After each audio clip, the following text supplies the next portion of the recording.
Please welcome our next panel discussion, Multifamily Titans, Surviving and Thriving in this Market, featuring Joseph Lubeck, Harry Bookey, Chris Milner, and moderated by Henry Stimler. Good morning and welcome. We are the opening course for Ron DeSantis, so we've got to really shine, guys, because it's imperative that we outdo the first panel and also outdo the great governor of the great state of Florida. So I'm expecting a very lively and informative conversation. I'm going to try and do what I didn't do last year, Harry, and interrupt you all the time. I can't promise, but that's my goal. This is the Multifamily Moguls panel, what I like to call the granddaddies of multi, or the daddies of multi. These guys have built unbelievable careers, and what's so interesting is they all started where many of us started when we were starting out, with one property building onto a second property. So without further ado, let me introduce who we have up here. In no particular order, I'll start with Chris Milner. Chris runs the Cantor Fitzgeral real estate business. Prior to that, he spent 14 years at BlackRock. Chris has completed over 900 real estate, debt, equity, and capital markets transactions in the US with an aggregate value of over $40 billion, including raising over $14 billion of investor capital. Chris, thank you for joining us. At the end of it, we have Harry Bookey. Harry started with very small beginnings. He was a lawyer in Des Moines. He ended up, by chance, buying his first property. Fast forward to today, they are the 7th largest owner of multifamily, one of the largest managers of multifamily. He recently sold his management company for an undisclosed amount of money. Today, they have over 60,000 units in 31 states and over 100,000 units that they manage. Thank you, Harry, for being with us. Last, but definitely not least, is Joe Lubeck, founder and chief executive of American Landmark. Joe has had a couple of iterations of American Landmark. He sold his business to, I believe, to Starwood a few years for a couple of $1 billion. Then he came back. They recently had a fundraise for their last fund where they raised, in no time at all, $1.9 billion, and they're now getting ready to go back. They have over 100,000 units. Also, Joe is a prolific builder of multifamily as well. Gentlemen, thank you for joining us. Appreciate your time. I think let's get straight into it. And I think a few minutes from each of you, how are you seeing the current market environment for multi in 2024 and ongoing to 2025? Joe, we'll start with you. Well, that's always the $100 question is how do things look going into the upcoming year? I've been around long enough that I've been through a lot of cycles. So first, I'd say you got to expect cycles. That's normal. I do expect a return to normalcy, and I call normalcy 5 caps and 5% interest in the multifamily world. It's not going to be as much of an arbitrage business. You know, I tell people we're in the operating business. Multifamily, to me, is an operating business, not an arbitrage business. So if you've based your business on buying at a 4 cap and financing at a 3 cap, to me, that's a different business than being in the multifamily business. You're in the arbitrage business. That said, I think that the so-called overbuilding wave is over. We all see the huge precipitous drop in new permitting, and also a lot of things that are permitted or entitled won't be built. So I think times are great for multifamily. My caveat being, of course, that I'm a Sunbelt guru, if you will. I've always been focused on the Sunbelt, so I can't really opine nationally to someone whose holdings are as extensive as Harry's, for example. But in the Sunbelt, we feel really good about job growth, population growth.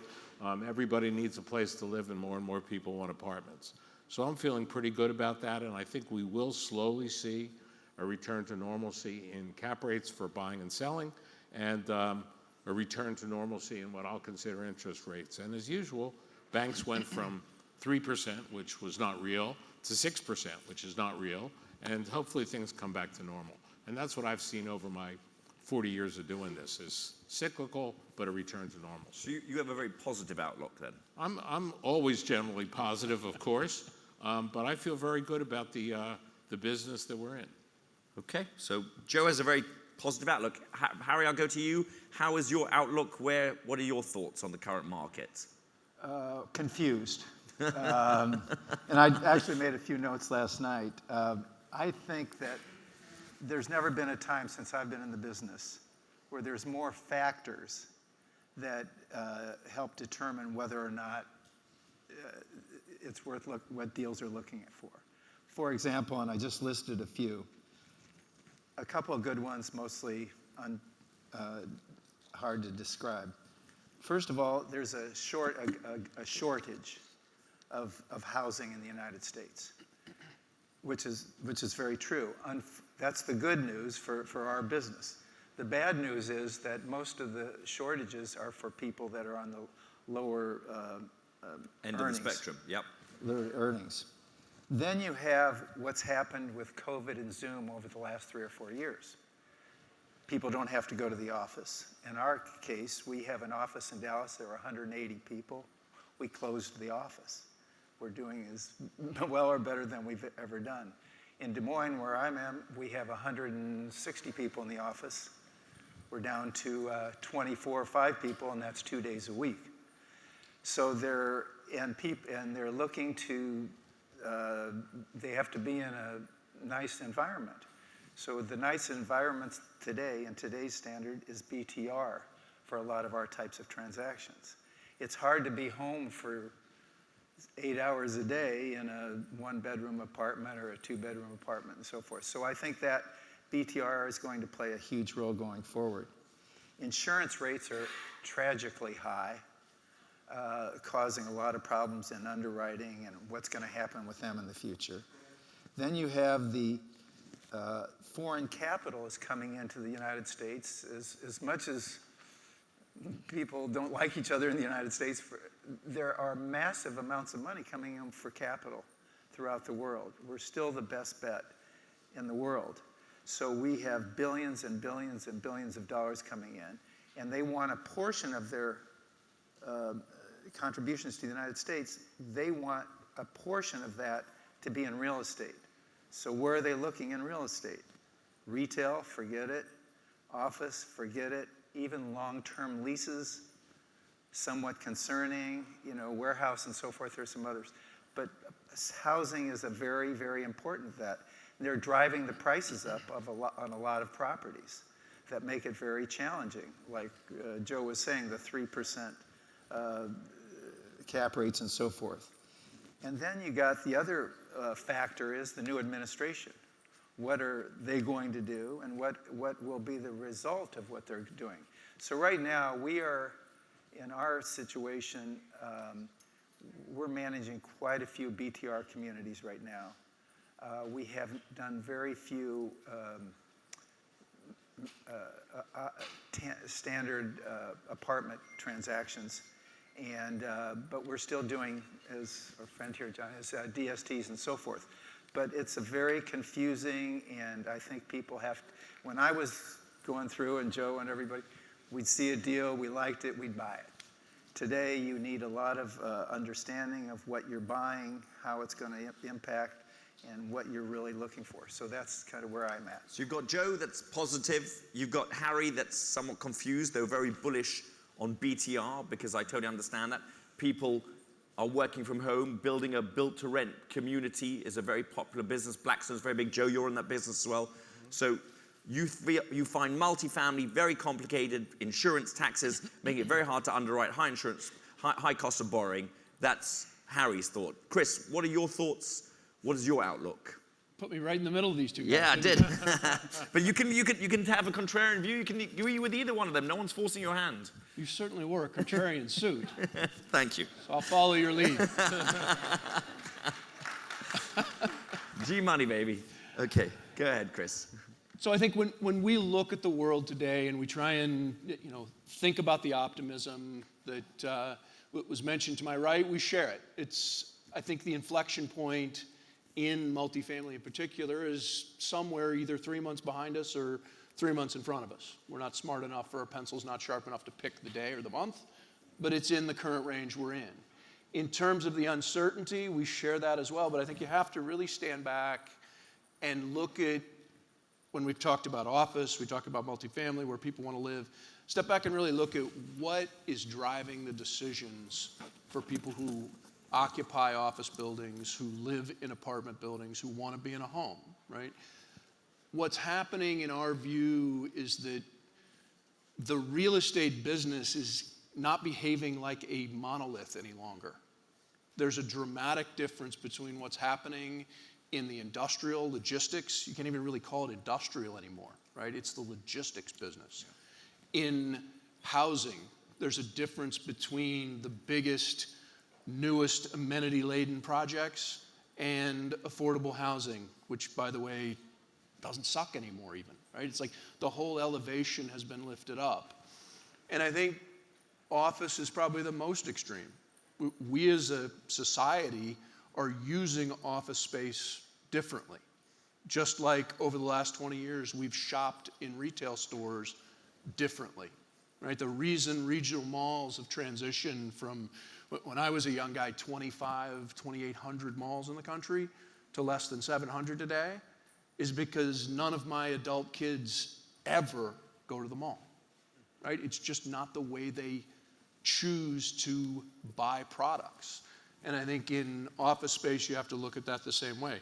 Occupancy, in my view, is an overutilized and undervalued, it's not even a really important concept anymore. It's utilization, right? What is your utilization rate of the office building? I've got a couple of the guys on our team, and I know John in particular will laugh when I tell him that he gets to work from home 3 days a week. Every week, Friday, Saturday, and Sunday. Right? It's perfect. I knew he'd like that one. And I think that changes the way we're utilizing office space.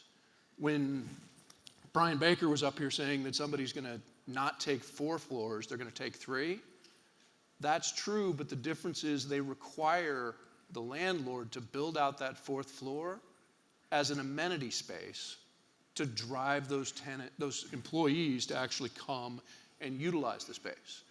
Because the last thing I'll leave you with, and I think Harry and I are a little different in terms of the work from home concept, I think to everybody in this room who's under the age of 40, there's 2 important things to take away. One, you don't know what a high interest rate environment is. Really? Because the whole time, you've been alive professionally, rates have been ridiculously low. And 2, don't stay at home.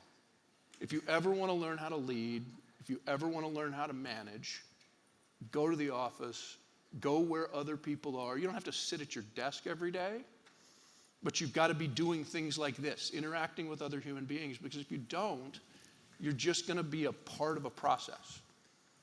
And 20 years from now, there's going to be a void of people who know how to lead and manage.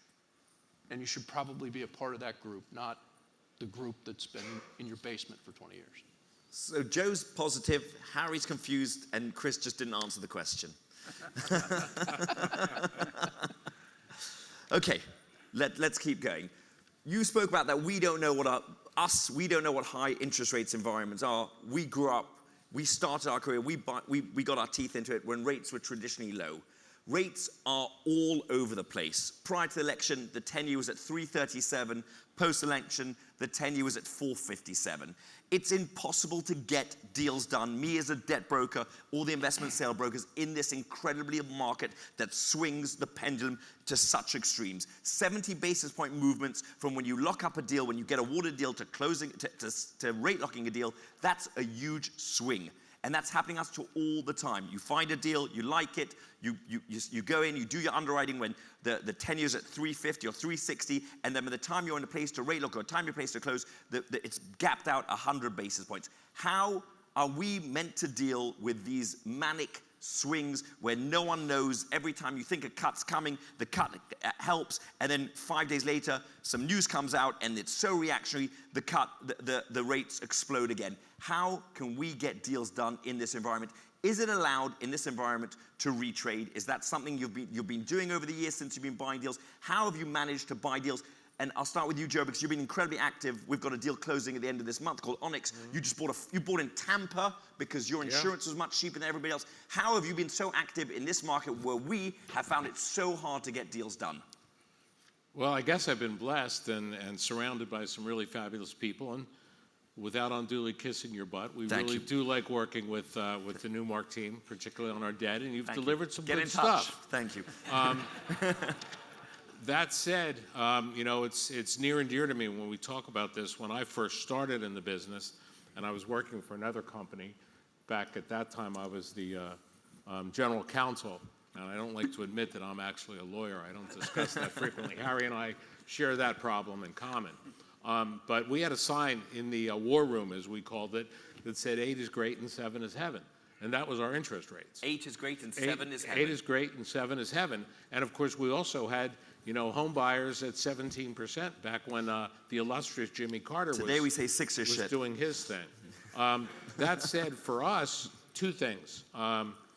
Number 1, low leverage, low leverage, low leverage. That's been my mantra all along. It's been a pleasure to have the ability to do that, and I've been surrounded by great people and great partners and great investors that have enabled that. But that allows us to first buy stronger, buy without any reliance on debt covenants or debt requirements or other contingencies like that.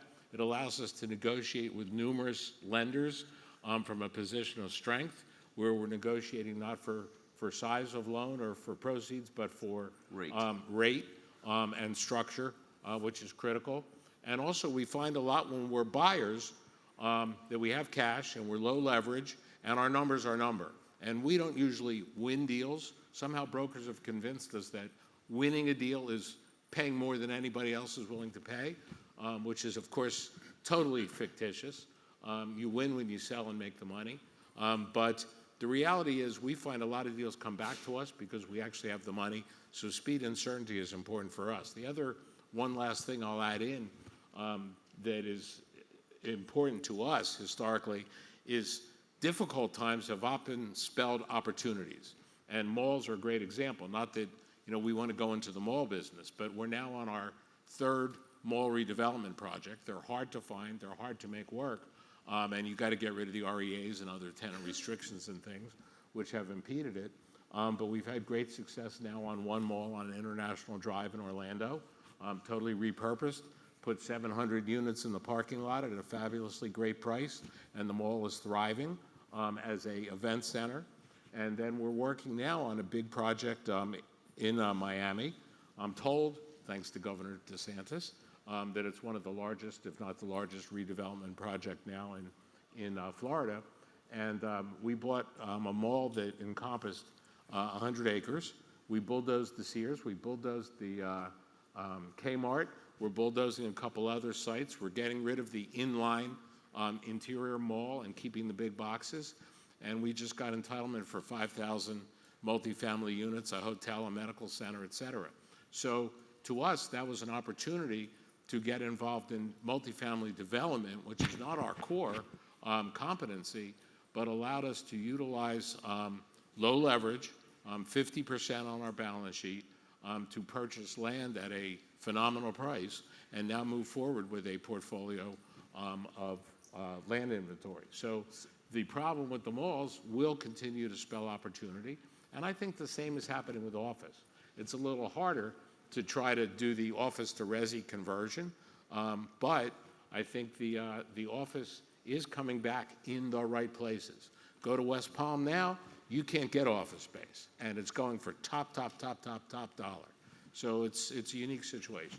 So you're saying because of your unique position of not needing high leverage, you don't really need to retrade between being awarded and getting, because you're in a rarefied atmosphere, that the delta on the swing of 70 basis points isn't going to affect your underwriting so much. That's true, and also we have found that our reputation is our numbers are number. It's usually not the highest number, but when works. People come back to us, and we just closed another big deal in Tampa where we were not in the so-called best and final, and the 2 top bidders couldn't get their equity, and someone came back to us, said, is your offer still good? Now, of course, I was tempted to say, no, now it's lower. But our reputation is such that the offer is the offer is the offer, and that's the number, and that has worked for us over the years. Chris, we work for Cantor. Do we care about reputation that much? No, but you've got a deal right now. We have a deal that I'm not answering that question no, either. but you got awarded when the Treasury was way lower, Treasury's gapped out.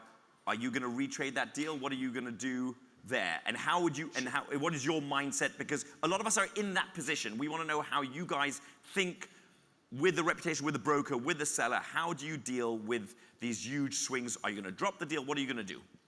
So in a lot of our circumstances, we start off first and foremost with not trying to be a bond trader by buying real estate, right? First and foremost, there's easier ways to trade, interest rates than buying buildings. So to the point that was made earlier, don't over-lever. If the only reason you're buying the real estate is because the debt makes it work, it's probably not the right way to execute your strategy. So that's first and foremost. I think secondly, we are more capital markets oriented. We typically will go out with the offer for this period of time, full stop. When that period of time expires, it's a time to relook. It's not something that we're just going to live with that offer across the 6-month period of time. You can't just run around the country and look for a better bid, and if you don't find one, come back and, even though our offer's expired, it's still good. That's not the way we think about it. We think that we're going to give you a good offer. It may not be the highest one, but we'll execute on it in the time frame that we set out. And if you choose to go somewhere else, that's fine. We'll talk again, but that's the way we look at the business. And it served you well because we've had a very active year buying a bunch of deals. And many times I will say that neither American Landmark or Cantor have been the top bid, right? Many times the top bid has been a guy that you don't really know that's throwing out a number. And in this current environment, the sellers want to know there's security, there's actionable close. So many times the seller is not going to take the highest bid, but going to take the bid that's going to get it done. So that's helped them. Harry, how have you done in this market? I know you've been more focused on building BTR because of it, but how have you viewed these swings in interest rates for your buying team? We've with us and our partners have bought quite a few apartment properties. I think the underwriting has changed from the time that a few years ago. And what we're doing right now is, leverage is sometimes as low as 60%, 65%.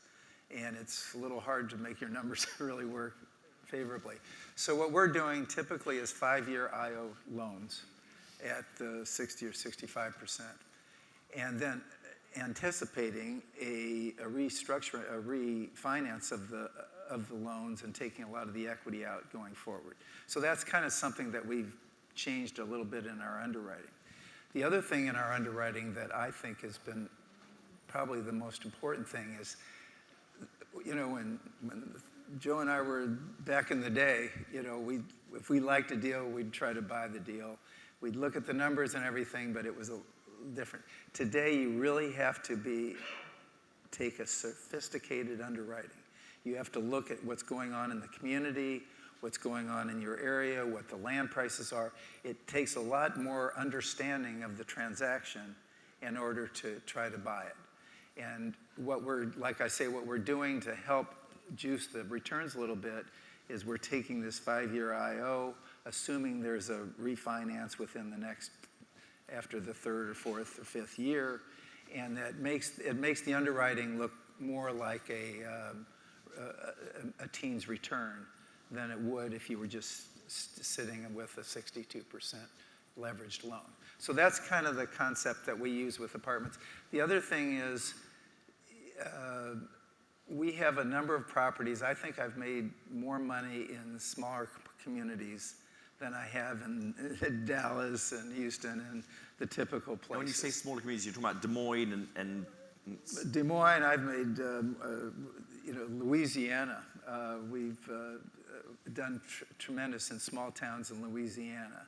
We've made a lot of money in the Midwest and Kansas City and places like that. You just don't have to be in the smile to win, to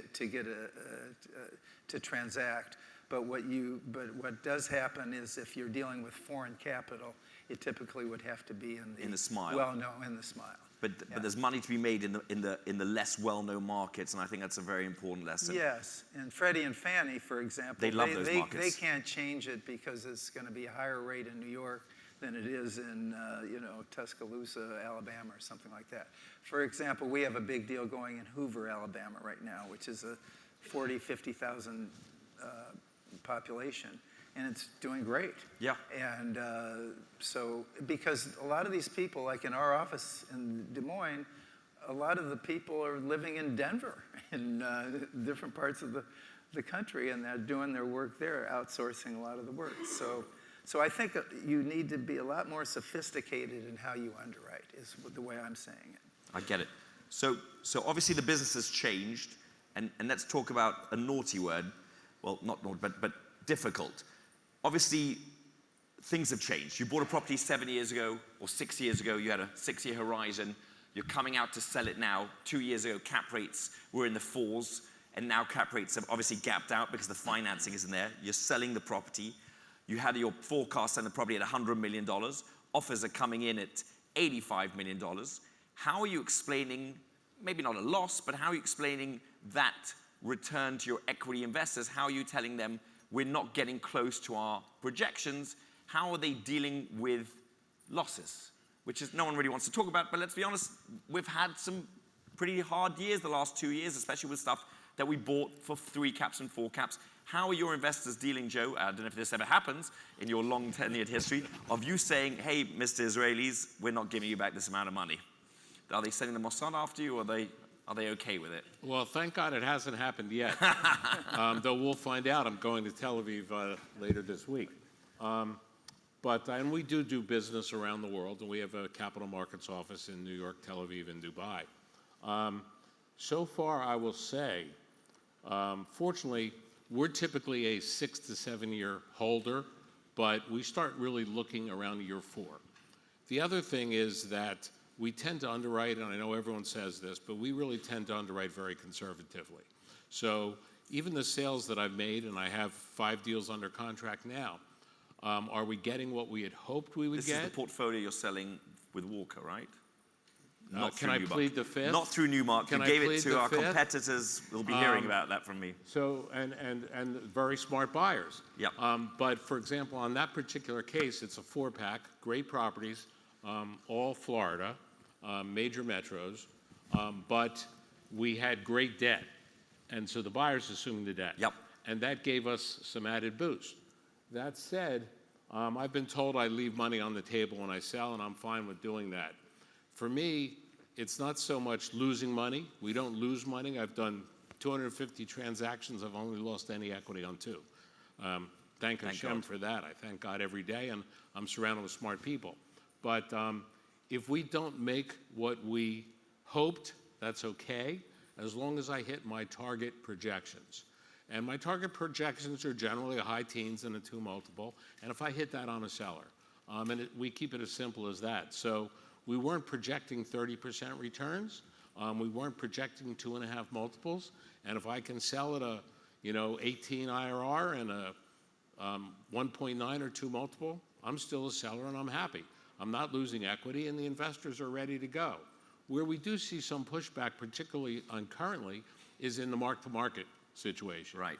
Where people are looking at, well, wait a minute, you had this valued at X, and now some appraiser, and I won't use that dirty word too frequently, but some appraiser who's probably never been to the property is now devalued it by 11%. Again, there we've been lucky because we're operators. And so typically our NOI growth and our ability to save on key items like insurance, where we have, I think, a competitive advantage, has enabled us to minimize those write-downs on a paper basis, and we think we'll get them back again. But that is certainly something that has brought us and everybody under more scrutiny, particularly those of us who do funds or have publicly traded companies, because you're going to get a markdown, and it's largely based on value. On value. On value. Based on really failure of comparable transactions, period. Lack of transactions. And gap in cap rates, right? Yeah. The cap and rates change in cap rates. Change of cap rates. We've seen a huge change of cap rates. But if you're growing your NOI, that offsets that. So your kind of moniker is not to be overly aggressive in your projections, so you can't really disappoint and you're still not losing money. Chris, what about you? How have you done? You're also a pretty long-term holder, typically 10-year money, but I know that we've had some Chicago assets and some Chicago exposure, and we haven't really, we're selling them, but how are you going to deal with that gap in cap rate that's brought down what you thought would be the sale price on those assets? And are they going to yell at you, or they're going to be okay, your investors? Well, I think one of the things, as I said earlier, we're more of a capital markets focused enterprise at Cantor Fitzgerald and in our business as well. We don't necessarily, like a lot of real estate folks, assume that the value hasn't changed if we don't sell it, right? The value changes every day, just like a stock. And you can choose to recognize that change in value, and I don't mean recognize it in an IRS tax sense, I mean like in your brain, recognize that something has happened, or you can choose not to recognize that something has happened. And I think we look at the world and say our job, first and foremost, to Joe's point, is to make earnings go up. That's as an owner-operator. Once the acquisition transaction has been completed, that part of your job is over. You can't change it. What you now have to do is execute the business plan and make earnings go up, because a cap rate is simply an EP ratio, not a PE ratio like the whole market thinks about. It's EP, right? You've defined your P on the day you bought the property, and now it's your job to make earnings go up, because multiple contractions happen in the market for stocks and traded companies every day, every hour, every minute, and we all know about it, right? No asset manager gets fired for underperforming because of multiple contractions, right? They get fired because they pick companies whose earnings didn't outperform their expectations. And so in a lot of senses, that's the way we try and run the business. We sold a building just recently, and the cap rate was up 125 basis points. Right. But the NOI was up 28% over 2.5 years, and so the purchase price was up 1%. Is that the best outcome in my professional experience? Absolutely not. But I think that's the most important lesson, right? That you have to do your job, right? No matter what cap rates happen, you've got to push NOI on your properties to offset the outside factors. And you have to recognize that we probably could have held that asset for another 5 years and made significantly more nominal dollars. Right? So why didn't you? Because we thought there were better opportunities in other places. That this business plan had been executed to a point where it had gone from being value add, which was the return risk relationship that we had sold to that investor, and it was now going to be a core type investment. And so that's a lot of the conversations you have with your investors. You're not going to win in every environment. By the way, I think most people notice rates went up a lot. Yeah. Right? And the investors understand that. And they know they get that. it. They get so it. I think you have to have those conversations. Everything's not a win. And it's also a function of how your relationship with your clients is. If you're focused on being in a group of investors who don't ever want to take a loss, or being more cynical, you get paid on a promote. You wait until the promote's in the money. That's happened before, right? And so I think there's different ways to petition with the clients, but the main thing is you have to communicate with them. You have to make sure you understand what their goals are. Some clients in this environment want liquidity right now, and they're willing to take it if you can give it to them at a fair price. Right. So you can tell your investors, look, you're going to get a cash out of your money. It's not going to have the multiple that we thought it had, but I'm going to give you back money in this market where there's lots of opportunities. Is also a great selling soundbite, I think. Harry, you kind of went the other way this year, right? When people were not giving great returns to their investors, or not seeing the multiples on sales, you went ahead and did a monster transaction and sold your management business. So you must have been doing very well, because someone came in and paid a hefty price for that business. So the moral of the story is these guys don't lose money, basically. Go ahead. No, we were approached by a major company in New York to acquire the management company. And so we thought long and hard about it, but they have their primary asset class is single-family homes. Right. And throughout the country, well over 100,000 of them. And so they wanted to integrate our type of business into theirs from a management standpoint in terms of BTR and so forth. So that was the reason we did it, and there was a lot of similarity to our staffs and so forth. So that's just on the management side. But getting back to the floating versus fixed rate, I was virtually of all floating rate debt until 3 or 4 years ago. And as a result, for the most part, for most of our properties, because we haven't done too much in the last year or two for multi, because rates were getting too high. But so what's happened is we made so much money going when the rates were 2, 3, 4%. Everything else was going up except for that was helping us, except for the interest rates. So as a result of that, almost all of our investors who've done very well understand it, and as long as you're straightforward with what's taking place, they trust you and they understand it. And so we're typically, that's what we're trying to do, is manage the case the best we can. And as rates trend down a little bit, we'll probably refinance or things like that. Or we do a trades. Sometimes we do trades. I think the moral of the story is just be very communicative with your investors and know what you're selling. I think this is a very good segue to two things that we need to talk about. One is rates, and two is property management. So let's start with property management first, because you guys all are owner-operators. Right now, when you think about the market, you think about the tremendous oversupply. You think about Nashville and Austin, 3-month concessions, a ton of new build that have come on. Obviously, it's been absorbed very well, but a ton of new build that is now competing with your product. And Joe, we'll start with you, because I think the case in point is the deal that you just bought in Tampa, where you outperformed every other bidder because of your insurance policy, meaning you were able to bring in insurance $8 million cheaper than your competitor, hence you could bid the price to win the deal. Within management, what is the secret of the trade right now to have your buildings sing and perform while you face the headwinds of new built, multi-offering concessions competing with your properties? Well, there's a lot to unpack in that question. Yes. First, you mentioned my two favorite spots, Nashville and Austin. Yeah. And that was everyone's sweetheart for the longest time. And now, of course, you can't give away like it. lemons, you can't give it away. Yeah. That said, I'm still a buyer in Hendersonville, and I'm still a buyer in Murfreesboro, and I'm still a buyer in... And you're going to give 3-month concessions to new leases? No, not at all. You got to be in the right... And one of the big advantages of being self-managed is boots on the ground in those markets for many years. So I know I'm not a buyer in CBD Nashville, but I'm definitely doing just fine in Murfreesboro, right, where I'm told I'm the king of Murfreesboro. 20 years ago, I had never heard of Murfreesboro.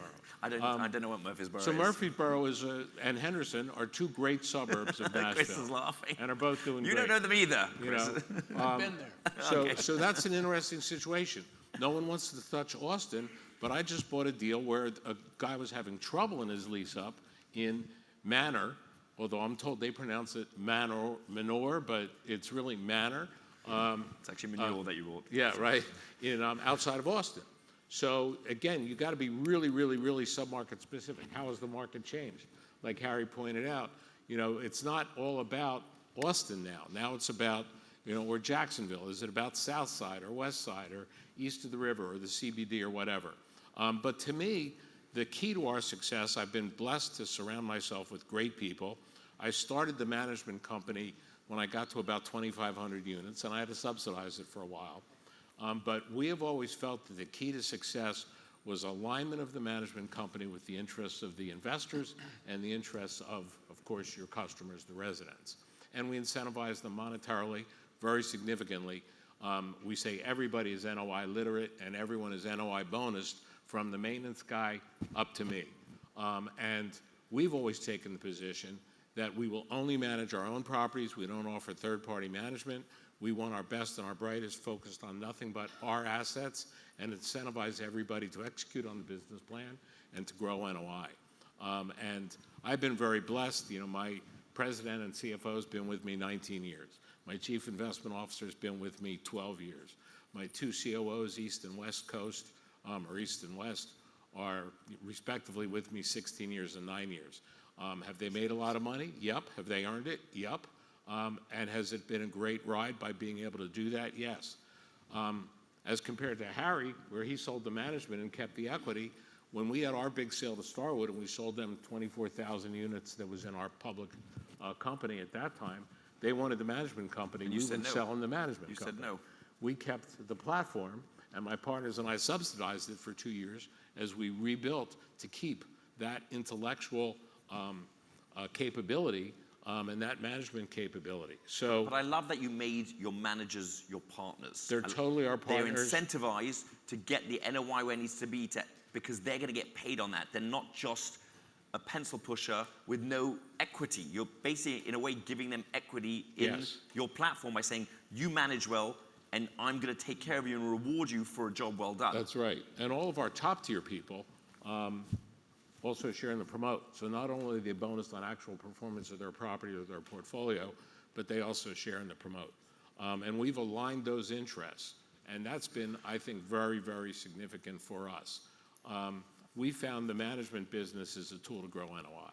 And at the end of the day, that's what that's all about. And I think that's critical. It's very hard to be a successful owner without being an operator, right? You need to be in the weeds. Harry, I'm gonna come to you afterwards, Chris. Harry, I'm gonna come to you. Obviously, you cut your teeth, the 7th largest manager in the country, 100,000 units plus under management. Yes, you sold it, but what did you do so well that differentiated you from your competitors and kept you going through the ups and downs of the market? What did you do with your guys? Well, I would say that we hired one of the best persons to run the management company I've ever known. Great team. Harry has a great team. Joanna Zabriskie is her name. She's fantastic, and she's state-of-the-art. She has all the, has been able to understand all the new concepts of management. So I think having the right people in place is probably the first thing to get.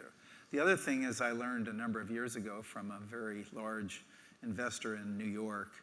Long story, we made them tens of millions of dollars on a deal, and they asked me if I could talk to one of their investors. And he told me that there was a problem. After he had made tens of millions of dollars, he asked me for dinner or for lunch. And so I had lunch with him, and afterwards he said he had something he wanted to talk to me about, and that there was grass in the tennis court on one of their properties in Arlington, Texas. Was it a grass court? I can't say it was, but I looked at him. I just made this guy tons of money, and they had grass on their tennis court, and I said, I'd take care of that. So a week later, I got a call from one of his people that worked for him. He had said, oh, that was just like he is. He said, but they had a prospective client from Cincinnati that wanted to invest with them, and they wanted to know what it would be like working with these people. So I told them the grass on the tennis court story. The next day they called me, and he said, what did you tell these people? And I said, I told them about the grass on the tennis court. He said they were going to give us $5 million, and they gave us $25 million. That's great. That's who they wanted their money with, is somebody that was worried about the grass on the tennis court. So we took that example, and we started doing everything was based on having everything in a potential to detail. It was all about detail, and we still do. We spend tons of time, whether it's the maintenance guy or who it is. So we're trying to have the best concepts in place for management, and we want to have the best people working for us. And so this is, I think, attention to detail makes so much difference in the management company. And it makes people happy on the lower end of the properties and on the higher ends. Very, very, very, very poignant. Chris, maybe you have some inside track. Howard Lutnick, the head of Cantor, is running to be the Treasury Secretary. Where are rates going? What do you think happens in 2025 to rates? Like I said, if you have a track. So, I don't think any of us here can influence where interest rates are going, right? The Federal Reserve is the one that can do that, and to be honest, they can only do it on the short end of the curve, right? I think that's one of the frustrations that the incoming, all the people talking to the incoming administration have with the relationship with the Fed is they can't change the long end of the curve as currently defined, right? The market does that. And I think it's really impossible to know where that part of the curve is going to move. I think our kind of firm view is that we need to build it up from the bottom. Even in the best case scenario, if you take a 2% inflation rate and you tell yourself that what's the real rate of interest, what should it be? 1, 1.5? So say it's 1, 1.5, and inflation is 2, 2.5, right? That puts the short end of the curve kind of at a 3.5%, quote unquote, neutral rate. That's why I'm confused. But the yield curve should be 100 to 150 basis points of steepness, not the current flatness or inversion. So that 3.5 goes to 4.5, 5, right? That's kind of a fundamental way to think about what the yield curve could be if it wasn't influenced by everything that runs across the bottom of the table. All right, but for layman's terms, right? Because that's a lot of technical jargon. So in your opinion, if we tame inflation, where do we see the 10-year in 4 to 4.5 to 5. So it's always, we're not talking about massive. We're back to kind of where we were. So this is our reality. Our reality is that we're talking about 4.5%, 10-year money for the long run. I think if you take all of those pieces, right, that inflation gets back to 2, 2.5, and I think the last panel did a good job talking about inflation. I think the one thing that they missed is that all of us wonky types think about inflation on a periodic basis. Human beings that live and, as we saw earlier this month, vote, look at inflation as a cumulative thing. They don't recognize or frankly give a crap if the price of whatever commodity, milk, eggs, gas, whatever you want, used to be up 9% and now is going up, in the last period 2%. What they care about is it's 20 or 25% higher than it was when they put their benchmark, the last time they remembered buying whatever that commodity was. And the one thing about inflation that is the most pernicious is it almost never goes down. And when it does, the world comes to a crashing bad thing, so we don't ever want it to. And so it's that cumulative effect that I think really affected the mood of the country, not the fact that it was here and now it's here, because nobody thinks in increments. They think in prices, nominal prices. And I think to the point of your panel, Henry, one of the things we all have to remember in this room, though, is we price rents in nominal dollars and we pay our debts back in nominal dollars. Yeah. So a little higher inflation over the long term's never been bad for this asset class. Yeah, we don't want it to get too far out of whack, but it's not a bad dynamic. We'd rather have this than deflation. I'm going to open it up to the audience, but I love to end with this question because I think it's so important. If you can close your eyes and go back in time and talk to a younger self, if you could have a conversation with yourself going back to where you're in your 20s or early 30s and knowing all you know now, you don't have to close your eyes, you can do it with your eyes open, but what would you tell after all the things you've learned, all the cycles you've seen, married kids, older kids, everything you've gone through in your life, selling your company, where you are now, what would you tell your younger self? What is the best piece of advice you could give your younger self going through what you went through? Joe, I'll start with you. Please impart the audience with that, my final question, and then we'll open it up. Well, I'll stick to business, not religion, other than to say, be more charitable than you can afford. I've always found that worked for me. And number two, I mentioned it before, I'll mention it again, low leverage, low leverage, low leverage. As was said earlier, if 70 bips or the debt is going to make your deal work, don't worry about the numbers crunchers. It's not a good enough So you wouldn't deal. tell your 20-year-old to not buy 50 cars. That's not what you would tell him. Well, my first deal, I leveraged to the hilt, and I swore I'll never pay more than $50,000 a unit.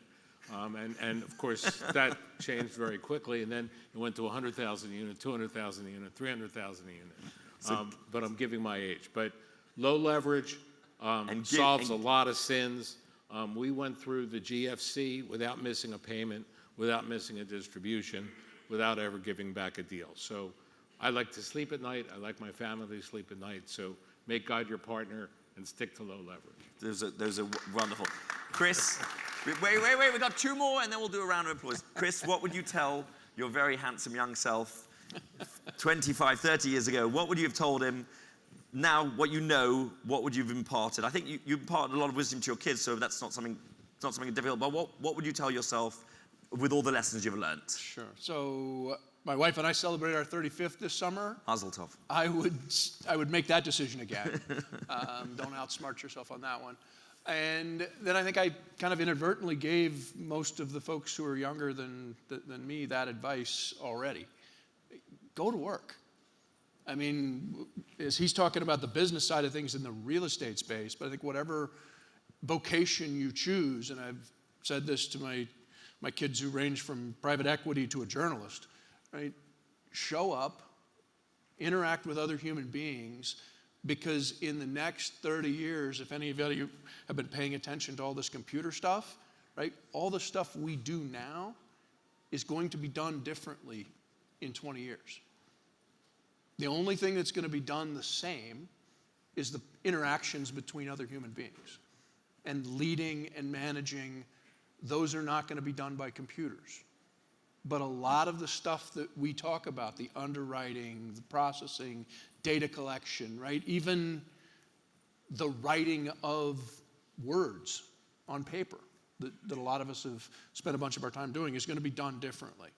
And so I do think that in the context of your personal development, go out and interact with other people, read everything you can find, and be engaged. Otherwise, you're just going to be a part of, one of those machines, kind of intuitively. And I will speak to that point. When I first started at Cantor Fitzgeral in 2016, I think, Chris was a very senior gentleman there, and he had 2 plush armchairs, and I had a lot of questions. I knew nothing about real estate. I would sit in his office and ambush him at 9 o'clock in the morning with a million questions. He would walk in and see me sitting there with my yellow pad, and he always took the time to talk to me and teach me and interact with me. So what he's saying is really true to heart, because I will forever be so grateful for those hours and hours you spent with me in my early days of my career, telling me what I need to know. Harry, we end with you, save the best for last. What would you tell yourself? You've built a beautiful life. You're super involved in the Des Moines arts community. You've got a lovely home in Boca. You've got all the gifts. You've just sold your company for a lot of money, even though you won't tell me how much. What would you tell your younger self of what you know now, what you wish you knew then? They have to do what they want to do. In my case, I was an unhappy lawyer for 15 years. And I walked down the hall one day and the doors were shut because they were figuring out who made how much, and I just couldn't stand it. I quit, and I went and had an office the size of this table, and that's how I got started. So kids have to do what they want to do, as long as you've given them the abilities to go to the right schools, to be great parents to them. And I think it's up to them, and we have a lot of diversity right now in my family and my grandkids and so forth. So I think that's a great lesson. That's what I'm doing. So if you're doing something you're not happy, leave, go do something you want. I'm going to open up, we've got 6 minutes. I'm going to open up to a couple of questions. Does anyone have a question? We have a young gentleman over there. No, thank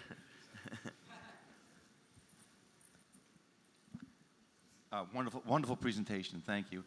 Joseph, can you please explain what you consider low debt, and does that change with cap rates and geographic locations? Well, I can tell you that our funds are capped at 60% max intentionally. That attracts a lot of international investors. Currently, portfolio-wide, we're 53% levered. And our goal, although sometimes we follow Harry's mantra, which is to try and refi, and everyone likes refis, especially if you're a long-term holder. But we think as we grow NOI, we're inherently delevering. And so for us, I say in real estate, 60%. Now that said, we have a company, Electric Capital, where we'll make loans that we won't take. And sometimes you need to do that, and sometimes there's a market for that. Anyone needs mezz or pref, please call Electric Capital. That said, we're at 53% portfolio wide. Do we have another question? This gentleman over here. And then we got time for two more after that. Hi. Okay. I have a question. Can you stand up? I have a question for each one of you. And thank you very much for the presentation. It's really been informative. My question is artificial intelligence having any effect on your businesses at all? And if so, what is it? Chris, you want to go with? But you've got me, and I'm a lot of AI. Yeah. So. I think it certainly is, although if you think about artificial intelligence as a gold rush of sorts, we're really thinking about it more in the pickaxes and Levi's kind of way to play it. We have an infrastructure fund. We've been very heavily invested in utilities. What an incredibly boring concept, but one of the best sectors in the entire traded economy, including the best traded return performance year to date in the S&P 500, even better than NVIDIA, I think, is Vistra. It's just a utility. And so I think there are lots of ways it affects our business. In real estate, it's still, I would say, to be honest, tangential in terms of its effect. And in the direct investment into data centers and whatnot, we've been more adjacent than we have direct, simply because we don't have enough capital to compete with the Blackstones and whatnot that are just Harry, are you going to use robots and AI? You'd have to ask Joanna. I'm not the right person to ask for that. I'm the oldest person here. We have a couple people that are just in that whole orbit, and they can understand. And we are using some AI concepts, but I couldn't tell you specifically what they are right now, other than involving some of the practices that we have do apply that, but I wouldn't understand it at my age and time. Are you using AI? So, certainly I am not, but we have a lot of really smart people who do. Most of them have purple hair and all kinds of unique outfits, and they dress like Henry. What? $4,000 suit. But in all sincerity, certainly the growth in our company started out of and continues to grow with revenue management. That is algorithmic, and it is getting smarter and smarter, and artificial intelligence is playing an important part in that. And of course, our government, in its infinite political wisdom, then decided to sue everybody for using it. But that'll go away, because that was all BS. We definitely are dipping our toe in the water. It is just the beginning. I think a lot of people think it's going to be a solution for a lot of things that it's easier to do by hand, like we found with people who came to us 10 years ago. I think Skyline or one of the other big ones came to us as a beta tester and said, we can pick what property is going to be for sale and at what price. And it was pretty much useless. And we were much better at doing it than they were. But certainly for our marketing and internet usage and how long people stick, the stickiness of this ad or this word or that word, and when to say what to who when on the vast internet world, certainly we are using that now, and it has proven successful. Revenue management is proven successful. We are starting to use as a demo for some utility management, and we're finding that appears at least to be useful, and we're dipping our toe into maintenance predictability. So those are a couple of the practical areas. As far as buy, sell, borrow, go with the gut. Humans. Right, guys, I always want to have panels with people that I interact with daily, and I'm lucky enough that I get to interact with these two gentlemen all the time. We've been first colleagues, and I've acted as lender broker, but most of all, I view you all in a very paternal father figure of all the time you've taken and spent with me and helped me in my career, and Ari and other people. So I want to thank you for spending your time with everyone, imparting your wisdom. I think this was a super informative panel. Thank you all. Have a great day. Yeah.